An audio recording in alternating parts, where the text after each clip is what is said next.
राष्ट्र सर्वप्रथम, राष्ट्र सर्वप्रथम, राष्ट्र सर्वप्रथम, राष्ट्र सर्वप्रथम। राष्ट्र सर्वप्रथम वंदे मातरम कार्यक्रम में DID न्यूज पर आपका स्वागत है। राष्ट्र सर्वप्रथम की बात में आज हम बात करेंगे राष्ट्र की, और राष्ट्र के साथ साथ अंतर्राष्ट्रीय स्तर पर जो एक परमाणु बम को लेकर सभी के मन में बेचैनी हो रही है, जो रसिया और यूक्रेन की लड़ाई का क्या दुष्परिणाम संपूर्ण विश्व को भोगना पड़ेगा। अगर परमाणु बम चले तो मानव जाति का कितना नुकसान होगा, इस धरा का कितना नुकसान होगा, यह चर्चा संपूर्ण विश्व में प्रत्येक जगह होने लगी है। लोगों के मन में एक अज्ञात भय उत्पन्न हो गया है। भारत प्रारंभ से अहिंसा का पुजारी रहा है और भारत हमेशा चाहता है कि विश्व में शांति बनी रहे। लेकिन जब भारत की राजधानी दिल्ली में दंगा हो जाता है और भारत की राजधानी की स्थिति जब खड़ा होने लगती है तो लोगों के दिल और दिमाग में कई प्रकार के सवाल उठने शुरू हो जाते हैं। हम आज बात करेंगे जहांगीरपुरी में जो पिछले दिनों पत्थरबाजी और दो गुटों के बीच में विवाद के बाद आज जिस प्रकार से नॉर्थ MCD द्वारा अतिक्रमण के खिलाफ कार्रवाई को अंजाम दिया गया और त्वरित कार्रवाई करते हुए किस प्रकार मामला देश के सबसे बड़े न्यायालय में, सर्वोच्च न्यायालय तक पहुंच गया और सर्वोच्च न्यायालय को इसमें हस्तक्षेप कर अतिक्रमण के खिलाफ नॉर्थ दिल्ली म्युनिसिपल कॉरपोरेशन द्वारा की जा रही कार्रवाई को रोकने का आदेश देना पड़ा। सवाल अतिक्रमण के खिलाफ कार्रवाई से अधिक महत्वपूर्ण यह है कि जब भारत की राजधानी दिल्ली में जिला न्यायालय से लेकर दिल्ली हाई कोर्ट तक है, तो आखिर एकदम से किसी एक मुद्दे को लेकर, वो भी अतिक्रमण के खिलाफ कार्रवाई के मुद्दे को लेकर, क्यों देश के सबसे बड़े न्यायालय में जाने की जरूरत पड़ी और न्यायालय को क्यों हस्तक्षेप कर कार्रवाई को रोकना पड़ा। दिल्ली के संदर्भ में हमने आपसे कई बार पहले भी चर्चा किया है और बताया है, जो भारत की राजधानी दिल्ली कहने के लिए यह भारत की राजधानी है, लेकिन दिल्ली न सिर्फ भारत की राजधानी है बल्कि दिल्ली की भी राजधानी है। दिल्ली एक राज्य की राजधानी है, दिल्ली देश की राजधानी है। इतना ही नहीं, दिल्ली एक ऐसी जगह है जहां संपूर्ण विश्व की एम्बेसियां दिल्ली में है। यह संपूर्ण विश्व में कहीं भी नहीं आपको मिलेगा जहां एक जगह संपूर्ण अंतर्राष्ट्रीय देशों की एम्बेसियां एक जगह पर हो। यह गौरव भी दिल्ली को ही प्राप्त है, जहां संपूर्ण विश्व की एम्बेसियां दिल्ली में है। तो दिल्ली की राजधानी है, दिल्ली भारत की राजधानी है और विश्व स्तर पर दिल्ली का एक अपना ही महत्व है। अब सवाल यह उठता है कि जब दिल्ली इतना महत्वपूर्ण स्थान है तो क्या दिल्ली में कानून का शासन होनी चाहिए या नहीं होनी चाहिए। जब दिल्ली में कानून का शासन स्थापित करने का काम किया जाए और उसे कानून के पालन कराने में परेशानी का सामना करना पड़े, तो आखिर फिर कानून का शासन कैसे स्थापित हो पाएगा। भारत की राजधानी दिल्ली की स्थिति आज सलम से बदतर स्थिति में देखा जा सकता है। दिल्ली की स्थिति आज इतनी दयनीय है जिसके संदर्भ में अगर एक विषय पर अगर चर्चा किया जाए तो एक दो नहीं कई महीने लग जाएंगे उन समस्याओं पर चर्चा करने में। लेकिन बात हम अभी कर रहे हैं जहांगीरपुरी में हुई घटना को लेकर और एनडीएमसी द्वारा आज अतिक्रमण के खिलाफ की गई कार्रवाई को लेकर। पुलिस प्रत्येक परिस्थिति में परेशान होती है। पुलिस की यह जिम्मेवारी है कि वह लॉ एंड ऑर्डर को ठीक रखे, वह चाहे सरकारी एजेंसी के सुरक्षा का मसला हो या भारत के आम नागरिक के सुरक्षा का। दोनों ही परिस्थिति में पुलिस को फ्रंट पे आना पड़ता है। जब नागरिक की सुरक्षा की बात होती है तो पुलिस को नागरिक की सुरक्षा के लिए आगे बढ़ के आना पड़ता है, और जब एजेंसी की रक्षा के लिए, एजेंसी की सुरक्षा के लिए आगे आने की बात होती है तो उनके सुरक्षा के लिए भी पुलिस को आगे आना पड़ता है। इस घटना में कई पुलिसकर्मी घायल हुए हैं, लेकिन पुलिसकर्मियों ने जिस बहादुरी के साथ आम लोगों को उस घटना से बचाने का काम किया, दंगाइयों से सुरक्षित करने का काम किया, इसके लिए दिल्ली पुलिस के कमिश्नर राकेश अस्थाना या special CP law and order Dipendra Pathak की जितनी तारीफ की जाए उतनी ही तारीफ उन पुलिसकर्मियों की भी होनी चाहिए जो घटना स्थल पर थे और उन्होंने अपने जान की परवाह किए बगैर दंगाइयों को रोकने का काम किया। दिल्ली पुलिस कमिश्नर राकेश अस्थाना की जितनी भी तारीफ की जाए वह कम है, क्योंकि वे घायल एएसआई के घर जाकर मिले और मिलकर मनोबल जहां बढ़ाया उस पुलिसकर्मी का, वही यह संदेश देने का भी काम किया है कि दिल्ली के पुलिस कप्तान अपने पुलिस कर्मियों के साथ न सिर्फ विभागीय स्तर पर बल्कि व्यक्तिगत स्तर पर भी उनके साथ हमेशा खड़े हैं।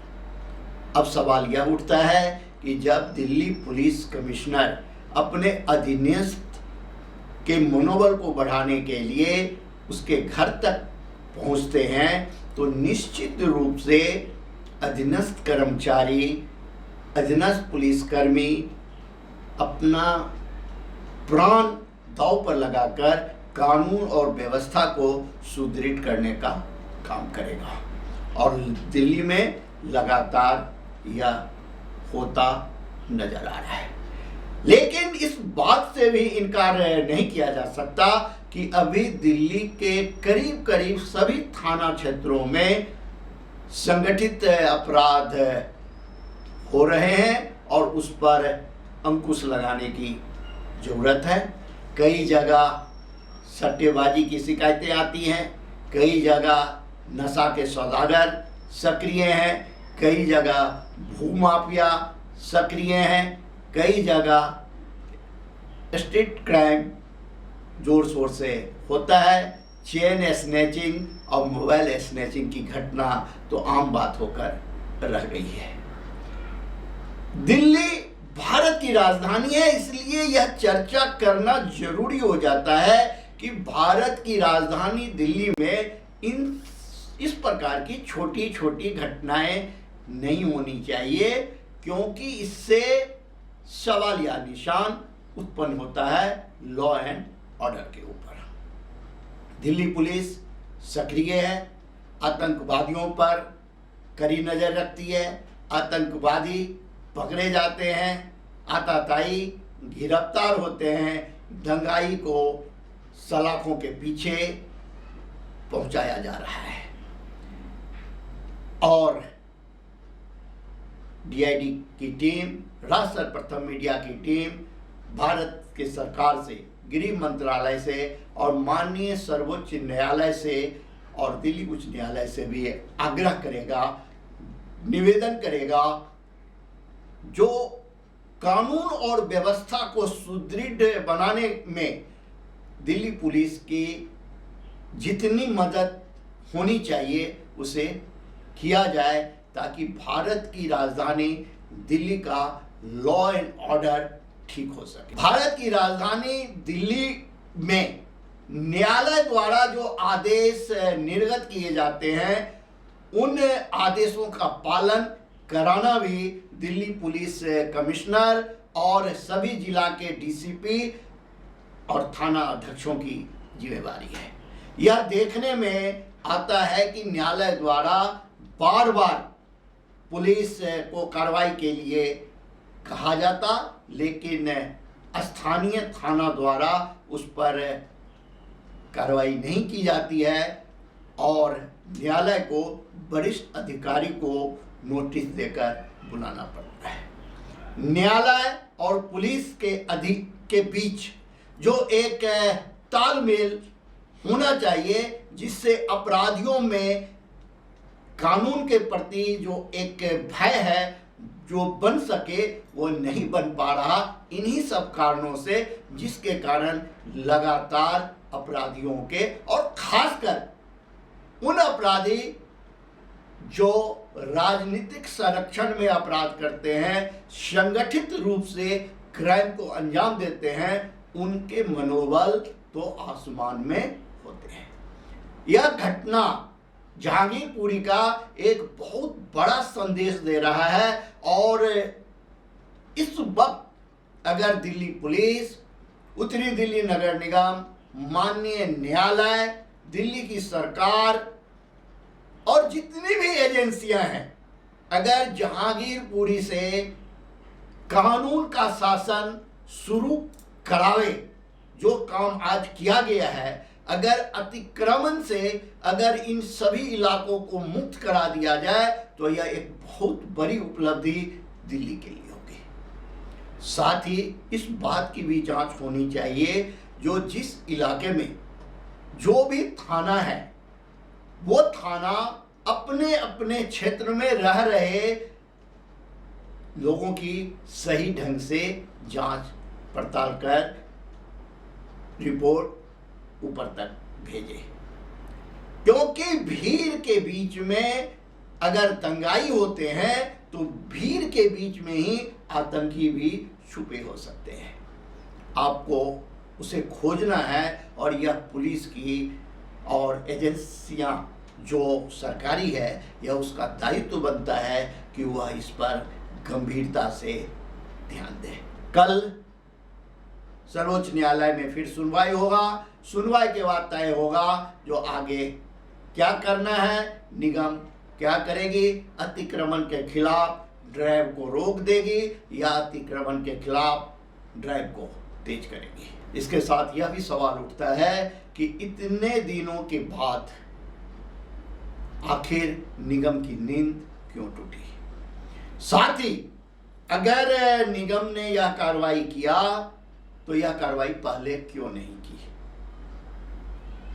साथ ही सवाल यह भी उठता है कि जहां जहांगीरपुरी में अतिक्रमण के खिलाफ ड्राइव चल रहा था, वहीं जहांगीरपुरी में मेट्रो स्टेशन के ठीक पास आप देखें इस तस्वीर को, जो किस प्रकार से इतने बड़े अवैध निर्माण को अंजाम डीएमसी एक्ट का उल्लंघन करके दिया जा रहा है। आखिर इसके लिए कौन जिम्मेवार है, और जो अधिकारी इसके लिए जिम्मेवार है या जो बिल्डर इसके लिए जिम्मेवार है, उसके खिलाफ सख्त से सख्त कार्रवाई होनी चाहिए, क्योंकि इसी प्रकार से मनोबल बढ़ता है और सरकारी जगह पर कब्जा कर अतिक्रमण किया जाता है और अवैध निर्माण को अंजाम दिया जाता है, और बाद में यह सभी एजेंसियों के लिए सिरदर्द बनता है और फिर समस्या कानून और व्यवस्था की उठने लगती है। हम आपको बताएं कि एशिया की सबसे बड़ी टिम्बर और फर्नीचर मार्केट कीर्तिनगर में है। एशिया की सबसे बड़ी टिम्बर मार्केट कीर्तिनगर में 1/37 और 38 में आग लग गई। ईश्वर का कृपा है जो कोई इसमें घायल नहीं हुआ। जान माल का नुकसान में जान तो बच गई, लेकिन आग लगने से बहुत सारे माल का नुकसान हुआ। एशिया की सबसे बड़ी टिम्बर मार्केट कीर्तिनगर में एक बार नहीं, 2 बार नहीं, कई बार आग लगने की घटना हो चुकी है, लेकिन एमसीडी के अधिकारी, लाइसेंसिंग विभाग के अधिकारी अतिक्रमण के खिलाफ ड्राइव शुरू करते हैं और फिर बीच में ही छोड़ देते हैं, या अपने राजनीतिक आका को खुश करने के लिए वे ड्राइव चलाते हैं और फिर उस ड्राइव को रोक दिया जाता है। परिणाम यह है कि आज एशिया की सबसे बड़ी टिम्बर मार्केट के रूप में पहचान रखने वाला कीर्तिनगर टिम्बर मार्केट स्लम में तब्दील होता चला जा रहा है। डीएमसी एक्ट का उल्लंघन तो आम बात होकर रह गई है। बिल्डर माफिया सक्रिय हैं और डीएमसी एक्ट का खुलेआम उल्लंघन कर रहे हैं। यह एक अलग विषय है और इन विषय पर सभी एजेंसियों को ध्यान देने की जरूरत है, क्योंकि एशिया की सबसे बड़ी टिम्बर मार्केट को जिस उद्देश्य से बसाया गया था, उस उद्देश्य की पूर्ति होती वर्तमान में नजर नहीं आ रही है। ऐसे एशिया की सबसे बड़ी टिम्बर मार्केट का चुनाव मई महीने में होने की घोषणा हुई है और मार्केट एसोसिएशन के पदाधिकारी जो इस बार चुनाव मैदान में आएंगे और जीत कर जाएंगे, वह अपने मार्केट के लिए आगे क्या करेंगे यह तो भविष्य ही बताएगा। हम आपसे चर्चा कर रहे हैं दिल्ली की, और हम बात कर रहे हैं भारत की राजधानी दिल्ली की। दिल्ली में बहुत कुछ सुधारने की आवश्यकता है। दिल्ली का स्वरूप बिगड़ता चला जा रहा है। आप किसी भी सड़क से गुजर जाएं, आप अतिक्रमण से बच नहीं सकते, चाहे वह मुख्य सड़क हो, चाहे वह गलियों की सड़क हो, चाहे वह मार्केट की सड़क हो। आप जहाँ कहीं से भी गुजरें, यहाँ तक कि आप इमरजेंसी में अगर किसी अस्पताल में इलाज के लिए अपने परिवार के किसी सदस्य को लेकर के जाते हैं, तो आपको वहाँ भीड़ के कारण, वाहनों के यत्र तत्र बिखरे रहने के कारण आपको काफ़ी परेशानियों का सामना करना पड़ेगा। इतना ही नहीं, अगर आप कहीं जाम में फंस गए इन लापरवाह वाहन चालकों के कारण, तो शायद उस रोगी की जान ही ना चली जाए। यह सब भारत की राजधानी दिल्ली में आपको देखने को मिल जाएगा। आप सिर्फ एक बार खुली आंखों से आप एक बार देखें, और हम सभी एजेंसियों से, दिल्ली में रहने वाले सभी अधिकारियों से, दिल्ली में रहने वाले सभी एजेंसियों से, दिल्ली के सर्वोच्च न्यायालय के माननीय न्यायाधीश से, दिल्ली उच्च न्यायालय के सभी माननीय न्यायाधीश से, सभी जिला अदालत के न्यायाधीशों से, पुलिस कमिश्नर से, सभी डीसीपी से, सभी थाना अध्यक्षों से, सभी एमसीडी जो अब 3 मिलाकर 1 हो चुका है, उनके सभी अधिकारियों से कमिश्नर से यह निवेदन करना चाहेंगे कि आप एक बार खुली नेत्रों से दिल्ली यात्रा करें और दिल्ली यात्रा के क्रम में आप जो चीज अपनी खुली नेत्रों से देखें उससे अपने अंतरात्मा की आवाज पर दिल्ली के लिए, दिल्ली वासियों के लिए उसे न्याय संगत बनाने का प्रयास करें। राष्ट्र सर्वप्रथम, वंदे मातरम, जाग उठा है भारत। आप अन्य खबरों के लिए बने रहें DID न्यूज पर। 22 वर्षों से प्रकाशित मदर इंडिया पत्रिका, पढ़ते रहें देश दुनिया की खबरों के लिए।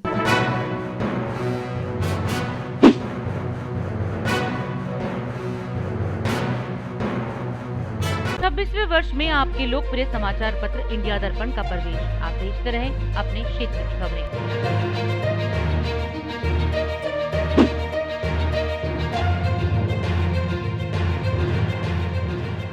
प्रधानमंत्री नरेंद्र मोदी ने आज गुजरात के गांधीनगर में महात्मा मंदिर में वैश्विक आयुष निवेश और नवाचार शिखर सम्मेलन को संबोधित किया।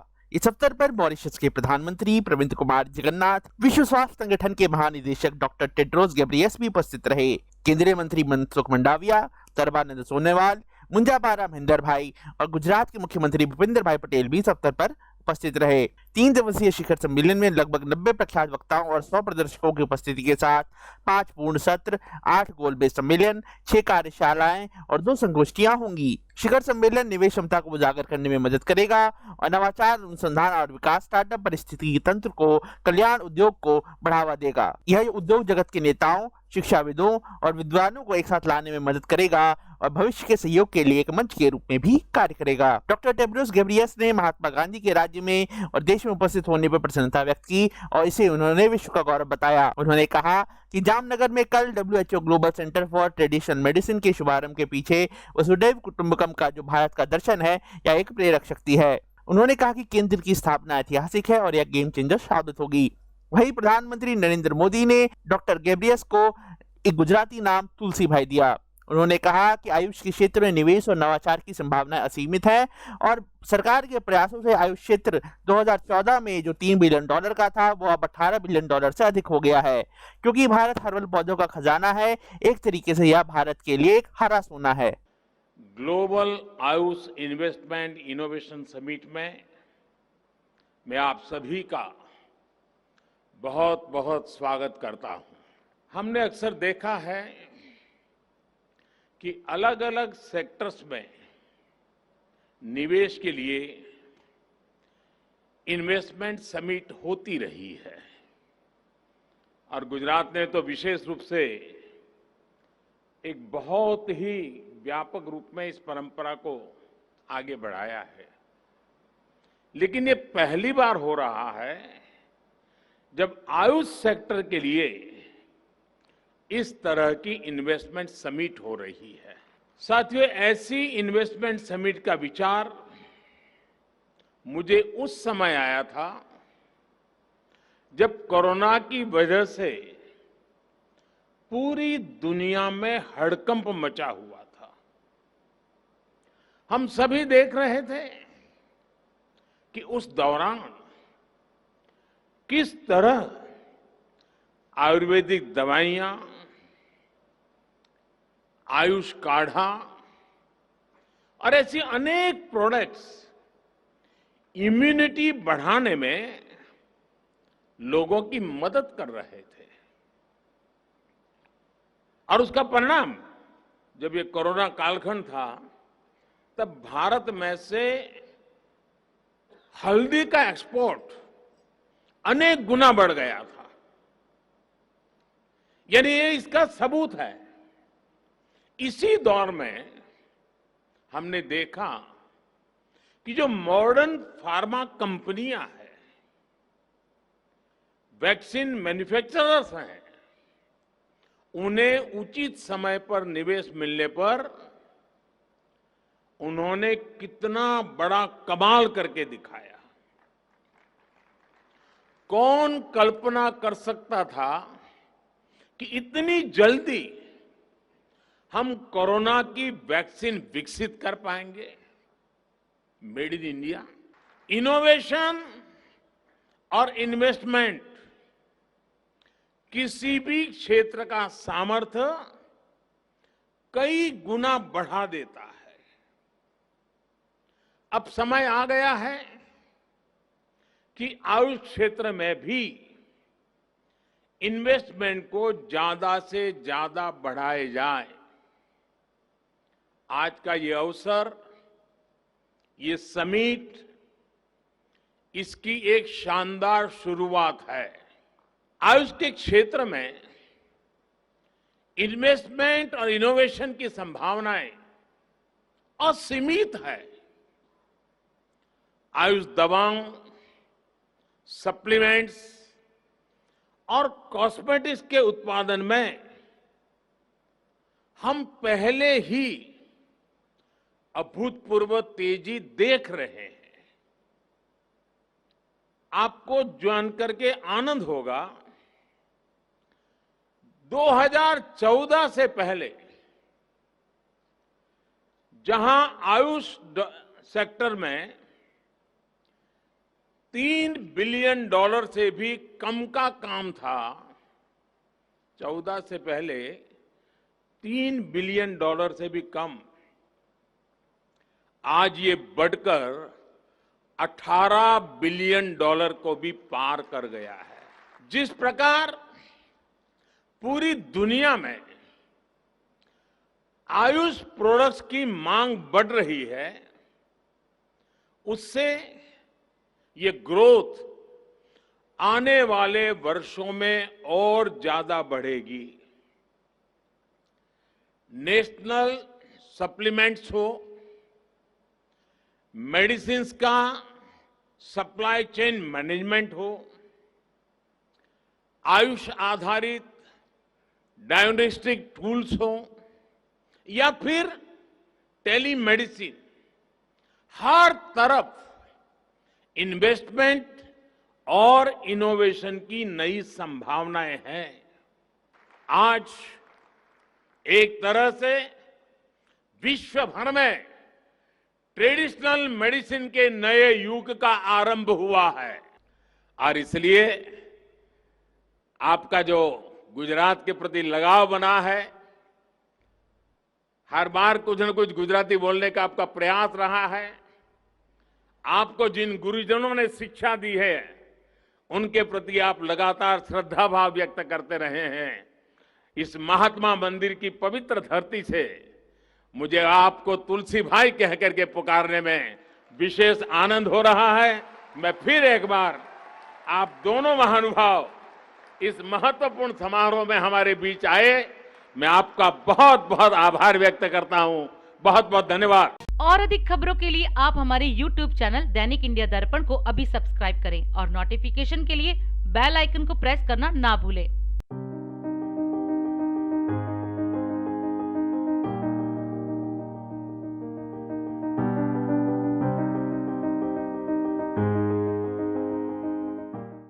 भारत सरकार में केंद्रीय मंत्री अनुराग सिंह ठाकुर ने आज भाजपा कार्यालय में एक प्रेस वार्ता को संबोधित किया। इस अवसर पर उन्होंने अमृत महोत्सव के संदर्भ में चर्चा की और कहा कि यह महोत्सव भारत के महान सेनानियों को समर्पित है, जिन्हें इतिहास में वह स्थान नहीं मिला जो उन्हें मिलना चाहिए था। न्याय, समता, स्वतंत्रता पर आओ मिलकर एक नया पैगाम दें। अमृत महोत्सव की इस बेला पर नव भारत के नवनिर्माण को, आत्मनिर्भर भारत का स्वप्न साकार करें। आज़ादी का अमृत महोत्सव भारत सरकार आज़ादी के 75 साल, उसके लोगों, संस्कृति और उपलब्धियों के गौरवशाली इतिहास को मनाने की एक अनूठी पहल है। जैसा कि माननीय प्रधानमंत्री मोदी जी ने कहा कि आज़ादी का अमृत महोत्सव का अर्थ है स्वतंत्रता की ऊर्जा का अमृत, स्वतंत्रता संग्राम के योद्धाओं की प्रेरणा का अमृत, नए विचारों और प्रतिज्ञाओं का अमृत, आत्मनिर्भरता का अमृत। इसीलिए यह महोत्सव राष्ट्र जागरण का पर्व है, सुशासन के सपनों को साकार करने का त्यौहार और वैश्विक शांति और विकास का त्यौहार। यह महोत्सव भारत के उन महानुभावों को समर्पित है जिन्होंने न केवल भारत को अपनी विकासवादी यात्रा में लाने में महत्वपूर्ण भूमिका निभाई, बल्कि इतिहास के पन्नों में उन्हें जो स्थान नहीं मिला उन्हें मिलना चाहिए था। इतिहास साक्षी है, किसी राष्ट्र का गौरव तभी जागृत रहता है जब वो अपने स्वाभिमान और बलिदान की परंपराओं को अगली पीढ़ी को भी सिखाता है, संस्कारित करता है और उन्हें इसके लिए निरंतर प्रेरित करता है। किसी राष्ट्र का भविष्य तभी उज्जवल होता है जो अपने अतीत के अनुभवों को और विरासत के गर्व से पल पल जुड़ा रहता है। फिर भारत के पास तो गर्व करने के लिए अथाह भंडार है, समृद्ध इतिहास है, चैतन्य में संस्कृति विरासत है। इसलिए आज़ादी के 75 वर्ष का ये अवसर एक अमृत की तरह वर्तमान पीढ़ी को प्राप्त होगा। एक ऐसा अमृत जो प्रतिपल देश के लिए जीने के लिए और देश के लिए कुछ करने के लिए प्रेरित करेगा। आज़ादी का अमृत महोत्सव अभियान आदरणीय प्रधानमंत्री मोदी जी ने 12 मार्च 2021 को साबरमती से इसकी शुरुआत की थी और इसको जो पदयात्रा को हरी झंडी देकर उन्होंने शुरुआत की, आपको ज्ञात होगा 12 मार्च 1930 को दांडी मार्च की शुरुआत महात्मा गांधी जी ने भी की थी। और कहीं ना कहीं इस साल जहां हम 15 अगस्त 2022 को 75 वर्ष आज़ादी के मनाएंगे, उससे ठीक 75 हफ्ते पहले इसकी शुरुआत की गई और ये 75 सप्ताह पहले शुरुआत की गई और अगले 15 अगस्त 2023 तक आज़ादी का अमृत महोत्सव कार्यक्रम चलेगा। आज़ादी का अमृत महोत्सव की रूपरेखा बनाने के लिए केंद्रीय गृह मंत्री आदरणीय अमित शाह जी की अध्यक्षता में एक कमेटी का गठन हुआ। इसको नेशनल इम्प्लीमेंटेशन कमेटी का नाम दिया गया है और इसी बात को ध्यान रखते हुए कि 75वीं वर्षगांठ हम इस साल मना रहे हैं आज़ादी की, इसमें ऐसे कार्यक्रमों की शुरुआत होगी जिसमें देश की आत्मीय भावना के उत्सव दिखाने का सांस्कृतिक कार्यक्रम भी आयोजित किए जाएंगे और ये कार्यक्रम अगले वर्ष 15 अगस्त 2023 तक जारी रहेंगे।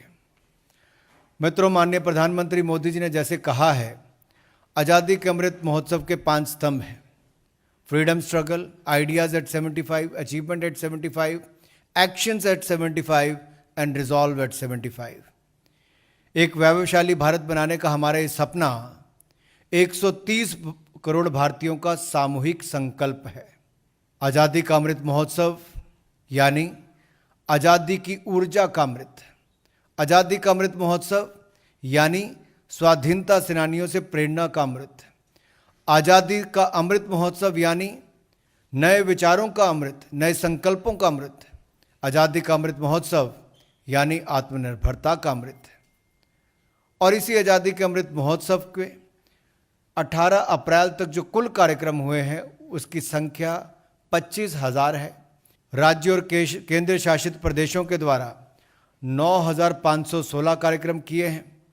दूसरे देशों में विदेश मंत्रालय एवं अन्य संगठनों के द्वारा 2,347 कार्यक्रम किए गए हैं। हमें अपनी टेक्नोलॉजी, इंफ्रास्ट्रक्चर, एजुकेशन, हेल्थ की व्यवस्थाओं को निरंतर आधुनिक भी बनाना है। अमृतकाल का ये समय सोते हुए सपनों को देखने का नहीं, बल्कि जागरूक होकर अपने संकल्प पूरे करने का है। आने वाले 25 वर्ष परिश्रम की पराकाष्ठा, त्याग, तपस्या के 25 वर्ष हैं। सैकड़ों वर्ष की गुलामी में हमारे समाज ने जो गंवाया है, ये 25 वर्ष का कालखंड जिसको अमृत काल कहा है, इस 25 वर्ष के कालखंड उसमें हमें उसे दोबारा प्राप्त करने का है। इसीलिए आज़ादी के अमृत महोत्सव में हमारा ध्यान भविष्य पर ही केंद्रित होना चाहिए। तो अंत में मैं इतना ही कहूँगा, मिलकर हम सब आज़ादी का अमृत महोत्सव बनाएं, जन गण मन सब मिलकर राष्ट्र चेतना की अलख जगाएं। धन्यवाद। राष्ट्र सर्वप्रथम